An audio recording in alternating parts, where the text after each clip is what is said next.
ఏం చెప్తావు అందరికి చూసే వాళ్ళకి ఏం చెప్తావు అంటే ఇక్కడికి వచ్చి చేయించుకోవచ్చు సర్జరీ అదే ఇంజక్షన్లు చెప్తా ఊర్లో చెప్తున్నా ఏడిపోయి నువ్వు ఏడ తీపించుకున్నావు అంటే అది నడి పట్నంలో ఉన్నదమ్మా నాకు పేరు రాదు. సుధీర్ సార్, సుధీర్ ధారా గారు డాక్టర్ పేరు. నాకోసం చదువుకున్నాను డాక్టర్, నేను చదువుకోండి. వ్యవసాయం మాకు వ్యవసాయం ఉన్నది.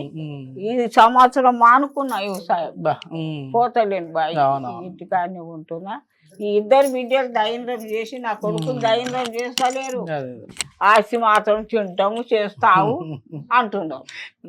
ఈ ఇద్దరు బిడ్డలు దైన్యం చేసి ఏంమా ఎట్లా ఉంది అమ్మకు ఫస్ట్ ఎట్లా ఉన్నది ఇప్పుడు ఎట్లా ఉందమ్మా? ఫస్ట్ అమ్మ చాలా ప్రాబ్లమ్స్ ఫేస్ చేసింది, ఇప్పుడైతే ఓకే బెటర్. ఇంజెక్షన్ ఇప్పించినాక మీకేం భయం అనిపించలేదా ఫస్ట్ ఇక్కడికి వచ్చినప్పుడు ఎట్లా ఉంటది? బాగుంటది అని చెప్పారు, అట్లా అని ఇంకా సర్జరీ పడుతుంది అని చెప్పారమ్మా వేరే హాస్పిటల్ వెళ్ళినప్పుడు? ఇక మేము ఎక్కడ తీసుకెళ్ళాము, ఇక్కడనే తీసుకొని వచ్చినాం.